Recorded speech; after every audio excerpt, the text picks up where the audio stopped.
اعوذ باللہ من الشیطان الرجیم بسم اللہ الرحمن الرحیم. علماء اکرام، سادات اعظام، عزیز حاضرین، السلام علیکم. وقت کی کمی ہے، اس لیے اپنے تقریر کو بہت ہی شارٹ کر کے میں کوشش کروں گا کہ کچھ 2-3 منٹ میں آپ کا یہ جو وقت یہ کریں. سب سے پہلے میں صوفی اسلامک بورڈ اور البقیہ آرگنائزیشن کا میں بہت ہی شکر گزار ہوں کہ مجھے موقع دیا اس تقریب میں شمولیت کرنے کا. آج سے تقریباً 100 سال پہلے آج کے دن وہ علمدار دن تھا جب آل سعود نے ہم سب کو پتہ ہے کہ نجدی افکار کی پیروی کرتے ہوئے جنت البقیع کے مقدس مزارات کو مسمار کر دیا. یہ صرف عمارتوں کی تباہی نہیں تھی، بلکہ یہ اسلامی تاریخ، ثقافت اور مسلمانوں کی جذبات پر ایک سنگین حملہ تھا.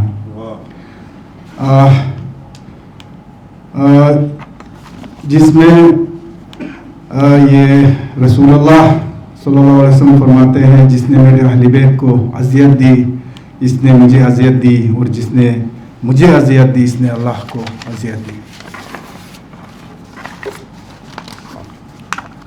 کیا اہل بیت کی مزارات کو گرا دینا ان کے بے حرمتی نہیں ہے؟ کیا رسول اللہ کو اذیت دینے کی مترفت نہیں ہے؟ آج کا منظرنامہ اور ہماری ذمہ داری ہے. آج جب ہم دیکھتے ہیں کہ دنیا بھر میں مذہبی مقامات کا احترام کیا جاتا ہے تو یہ سوال پیدا ہوتا ہے کہ جنت البقیع کے ساتھ ایسا ظلم کیوں؟ اگر دنیا میں دیگر مذاہب کے مقدس مقامات محفوظ ہے تو اہل بیت اور صحابہ کرام کی مزارات کو کیوں تباہ کیا گیا؟ اگر انسانیت، ثقافت اور تاریخی ورثے کے احترام کی بات کی جاتی ہے تو اسلامی تاریخ کے اس انمول ورثے کو کیوں مٹا دیا گیا؟ اگر دنیا بھر میں اقوام متحدہ تاریخی مقامات کی حفاظت کے قوانین بناتی ہے تو پھر جنت البقیع کی تعمیر نو پر کیوں خاموش ہے؟ یہ تمام سوالات امت مسلمہ کی ضمیر کو جھنجھوڑنے کے لیے کافی ہیں. آج ضرورت اس امر کی ہے کہ ہم نہ صرف اس سانحے کی مذمت کریں بلکہ عالمی سطح پر آواز بلند کریں تاکہ ان مقدس مقامات کی دوبارہ تعمیر نہ ہو سکے. آج ہم دیکھتے ہیں کہ مسلم دنیا میں اتحاد کے بجائے اختلافات کو ہوا دی جا رہی ہے. جہاں ہمیں جنت البقیع جیسے مقدس مقامات کی بحالی کے لیے مشترکہ کوششیں کرنی چاہیے، وہاں امت مسلمہ اندرونی تنازعات میں الجھ کر رہ گئی ہے. یہ ہماری کمزوری نہیں تو کیا ہے؟ ہم بحیثیت مسلمان اور خصوصاً بحیثیت شیعہ و سنی مومنین یہ عہد کریں کہ ہم جنت البقیع کی تعمیر نو کے لیے ہر ممکن کوشش کریں اور ہم عالمی سطح پر ان مقدس مقامات کی بحالی کے لیے آواز اٹھائیں گے.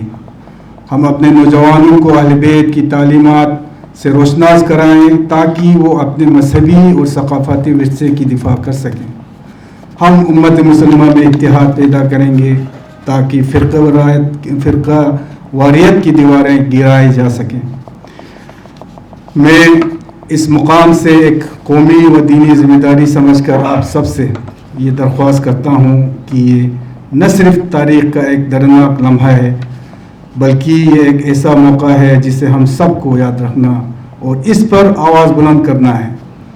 جنت البقیع کا انہدام ہمیں اس حقیقت سے آگاہ کرتا ہے کہ ہمارے ان مقدس مقامات کا تحفظ صرف ہماری روحانیت اور عقیدت سے نہیں بلکہ ہمارے عزم اور حوصلے سے ممکن ہے. یوم انہدام جنت البقیع نہ صرف ایک دن ہے بلکہ یہ ہمیں ہماری تاریخ اور ہمارے ایمان کی پختگی کو یاد دلاتا ہے. ہم ملت لداخ کے عوام، تمام مسلمان اور ہر وہ انسان جو عدل و انصاف کی پذیرائی میں یقین رکھتا ہے، ہمیں اس ظلم کی روک تھام کے لیے ایک ساتھ کھڑا ہونا ہوگا. آج میں اپنے آپ کو اور اپنے تمام ساتھیوں کو اس ذمہ داری کے احساس دلاتا ہوں کہ ہمیں اس مقام کی دوبارہ تعمیر کے لیے آواز اٹھانی ہے، اس لیے نہیں کہ یہ صرف ایک تاریخی مقام ہے، بلکہ اس لیے کہ یہ ہماری ثقافت، ہماری تاریخ اور ہمارے ایمان کی نمائندگی کرتا ہے۔ آج ہمیں اس کے لیے عالمی سطح پر آواز اٹھانی ہے اور ان ظلموں کے خلاف اپنے حقوق کی دفاع کرنا ہے۔ یہ صرف ہمارے حق کی کا معاملہ نہیں، بلکہ یہ پوری امت مسلمہ کے اس عظیم ورثے کی دفاع ہے۔ اور آخر میں یہ کہنا چاہوں گا کہ یہ تحریک صرف ایک فرقے کی نہیں بلکہ پورے امت مسلمہ کی ہے۔ یہ مظاہرات کسی ایک مسلک یا قوم کی ملکیت نہیں بلکہ پورے امت محمدیہ کی میراث ہے۔ اگر آج ہم خاموش رہے تو تاریخ ہمیں کبھی معاف نہیں کریں گے۔ ہم اللہ تعالیٰ سے دعا کرتے ہیں کہ وہ ہمیں اس مقدس مشن میں کامیابی عطا کرے اور ہمیں اہل بیت کی سیرت پر عمل کرنے کی توفیق عطا کرے۔ شکریہ، والسلام علیکم۔